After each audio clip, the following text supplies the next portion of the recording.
आकाश अनंत है, इसका कोई छोर नहीं है। ये कितना बड़ा है, इसका कोई ठोस अंदाजा अब से पहले तक नहीं था। मगर बरसों की मेहनत के बाद अब कुछ वैज्ञानिक ये दावा करने लगे हैं कि उन्होंने ब्रह्मांड को नाप लिया है। ताजा अनुमान कहते हैं कि ब्रह्मांड 93 अरब प्रकाश वर्ष चौड़ा है। प्रकाश वर्ष वो पैमाना है जिससे हम लंबी दूरियां नापते हैं। प्रकाश की रफ्तार बहुत तेज होती है, वो 1 सेकंड में करीब 2 लाख किलोमीटर की दूरी तय कर लेता है। तो 1 साल में प्रकाश जितनी दूरी तय करता है उसे पैमाना बनाकर दूरी को प्रकाश वर्ष में नापते हैं। इतनी लंबी दूरी को किलोमीटर या मील में बताना बेहद मुश्किल है। इसीलिए प्रकाश वर्ष को पैमाना बनाया गया है। इस ब्रह्मांड का विस्तार तय अनुमान से भी अधिक तेज गति से हो रहा है। नासा के वैज्ञानिकों ने हबल अंतरिक्ष दूरदर्शी के जरिए आकलन के बाद यह दावा किया है। ब्रह्मांड के फैलाव को हबल कांस्टेंट के जरिए मापा जाता है। बहरहाल नासा के वैज्ञानिकों की खोज के मुताबिक ब्रह्मांड का विस्तार अनुमान से करीब 9% ज्यादा तेज गति से हो रहा है। वहीं अब इसे अनायास कहकर खारिज नहीं किया जा सकता। यह बात भी कही जा रही है कि अभी हमारे ब्रह्मांड संबंधी ज्ञान में कुछ कमियां हैं, जिसके कारण हम यह ठीक से बता पाने में असक्षम हैं कि ब्रह्मांड की उत्पत्ति के सिद्धांत महाविस्फोट बिग बैंग के बाद असल में क्या घटित हुआ था।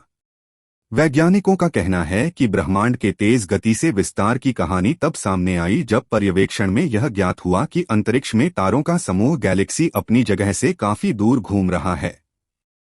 ब्रह्मांड का विस्तार आकाशगंगाओं के दूर जाने के कारण होता है। इस फैलाव की गति को हबल कांस्टेंट के जरिए ज्ञात किया जाता है। डार्क एनर्जी एक रहस्यमयी शक्ति है जिसके बारे में कहा जाता है कि इसकी वजह से ब्रह्मांड तेजी से फैल रहा है। शोधकर्ताओं के मॉडल में डार्क एनर्जी प्रकृति का कांस्टेंट फोर्स नहीं है, बल्कि एक इकाई है जिसे क्विंटेसेंस कहा जाता है, जो समय के साथ खत्म हो सकती है। शोधकर्ताओं ने पाया कि भले ही ब्रह्मांड का विस्तार करोड़ों सालों से हो रहा हो, लेकिन डार्क एनर्जी का रिपेलेंट फोर्स शायद कमजोर हो रहा है। करीब 1380 करोड़ सालों तक लगातार फैलने के बाद ब्रह्मांड अब ठहराव की तरफ जा सकता है। एक नए शोध से पता चला है कि ब्रह्मांड अब धीरे धीरे सिकुड़ना शुरू कर सकता है। यह शोध proceedings of the national academy of sciences journal में प्रकाशित किया गया है। इस शोध में 3 वैज्ञानिकों ने ब्रह्मांड के फैलाव के पिछले ऑब्जर्वेशन के आधार पर डार्क एनर्जी की प्रकृति की मॉडलिंग करने का प्रयास किया है। शोधकर्ताओं के मॉडल के मुताबिक अगले 6.5 करोड़ साल के अंदर ब्रह्मांड की गति तेजी से खत्म हो सकती है, फिर 10 करोड़ साल में ब्रह्मांड पूरी तरह से फैलना बंद कर सकता है। इसके बजाय यह धीमी गति से सिकुड़ना शुरू कर सकता है, जो अब से करोड़ों साल बाद खत्म हो जाएगा। फिर शायद समय और अंतरिक्ष का फिर से जन्म हो।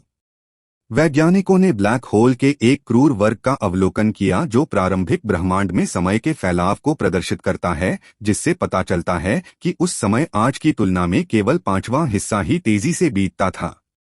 ब्रह्मांड की सबसे चमकदार वस्तुओं में से एक का उपयोग गहरे अतीत में समय को मापने के लिए अध्ययन में घड़ी के रूप में किया गया था।